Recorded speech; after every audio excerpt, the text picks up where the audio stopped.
حافظ قرآن کا خاتمہ بالخیر اور ان کی قبر انور سے خوشبو۔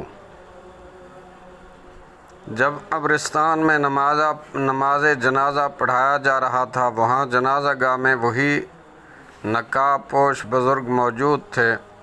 دوسری عجیب بات یہ دیکھی گئی کہ جہاں ان کو دفنایا گیا، وہاں ان کی قبر سے اتنی پیاری گلاب کے پھول کی خوشبو اٹھتی ہے جیسے وہاں کسی نے بہت سے گلاب کے پھول بکھیرے ہوں۔ ایک دوست کہتے ہیں کہ ہمارا گاؤں خدر خیل کوہاڑ سے تقریباً 15 میل کے فاصلے پر ہے۔ وہاں 2 حافظ قرآن رہتے تھے اور دونوں دوست تھے۔ ایک دوست سعودی عرب میں جاب کرتا تھا، وہ چھٹی پر آیا ہوا تھا تو اس کو اپنے پاسپورٹ وغیرہ کے کاغذات لینے کرک جانا تھا۔ دونوں دوست موٹر سائیکل پر کرک روانہ ہوئے۔ راستے میں ٹینکر نے پیچھے سے ان کو ٹکر مار دی اور وہ دونوں موقع پر ہی انتقال کر گئے۔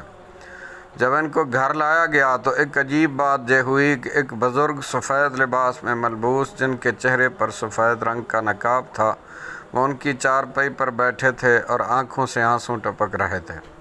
پھر جب ان کو نہلایا جا رہا تھا، یہ بزرگ وہاں موجود تھے۔ لوگوں کو حیرانی ہوئی یہ کون ہے، تو اچانک وہ وہاں سے غائب ہو گئے۔ پھر جب قبرستان میں نماز جنازہ پڑھایا جا رہا تھا، وہاں جنازہ گاہ میں وہی نقاب پوش بزرگ موجود تھے۔ دوسری عجیب بات یہ دیکھی گئی کہ جہاں ان کو دفنایا گیا، وہاں ان کی قبروں سے اتنی پیاری گلاب کے پھول کی خوشبو اٹھتی ہے جیسے کسی نے بہت سارے گلاب کے پھول وہاں بکھیر دیے ہوں۔ تیسری عجیب بات یہ دیکھی گئی کہ ہمارے گاؤں میں اونٹوں کے چرواہے اپنے قبیلے کے ساتھ رہنے آتے ہیں۔ ایک چرواہا اپنے اونٹوں کو وہاں سے لے کر گزر رہا تھا جہاں ان کی قبریں تھیں۔ اچانک چرواہے کا ایک اونٹ بھاگ کے گیا اور ان دونوں قبروں کے ساتھ کبھی اپنا چہرہ مر رہا ہے، کبھی ٹانگیں مر رہا ہے، اپنے جسم کو رگڑ رہا ہے۔ وہ چرواہا اس اونٹ کو زبردستی وہاں سے ہٹا رہا تھا، وہ ہٹ ہی نہیں رہا تھا۔ پھر وہ چرواہا گاؤں آیا اور لوگوں سے پوچھا یہ قبریں کس کی ہیں؟ تو لوگوں نے بتایا کہ اس طرح یہ 2 حافظ قرآن دوستوں کی قبریں ہیں۔ معزز سامعین و ناظرین، دیکھا آپ نے کہ جن حضرات کے سینے میں اللہ رب ذوالجلال کا پاکیزہ ترین کلام قرآن مجید محفوظ ہوتا ہے، خالق لم یزل ان کی قبروں کو بھی خوشبودار فرما دیتا ہے۔ آیت الکرسی ایک خدائی تالا ہے، یہ بھی کلام الہی کا حصہ ہے، قرآن کریم ہی کا حصہ ہے، اور اللہ رب ذوالجلال کی مقدس کلام اللہ کی مقدس آیات میں سید الآیات آیت الکرسی ہے۔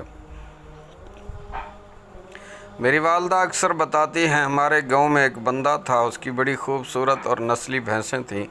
ایک بندہ اکثر یہ نیت کر کے رات کو اس کی حویلی میں چوری کرنے آتا، لیکن وہاں پر کچھ نہ دیکھ پاتا۔ صبح جب جاتا تو دیکھتا بھینسیں وہاں پر ہیں۔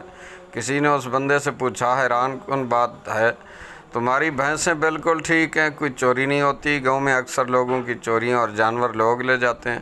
اس بندے نے کہا، میں آیت الکرسی پڑھ کر چاروں کونوں میں پھونک دیتا ہوں۔ معزز سامعین، میرا بھی یہ آزمودہ ہے کہ جب میں موٹر سائیکل کھڑی کرتا ہوں، سٹینڈ ہو یا نہ ہو، میں صرف سائیڈ لاک لگاتا ہوں، آیت الکرسی پڑھ کر پھونک دیتا ہوں۔ میرا یقین ہے جو مرضی ہو جائے، موٹر سائیکل چوری نہیں ہو سکتی۔ عمل یقین کے ساتھ ہو تو ضرور اثر کرتا ہے۔ گھر کو تالا لگاتے وقت بھی یا کوئی بھی قیمتی چیز کی حفاظت کے لیے ایسا کرتا ہوں، آیت الکرسی پڑھ کر پرسکون ہو جاتا ہوں۔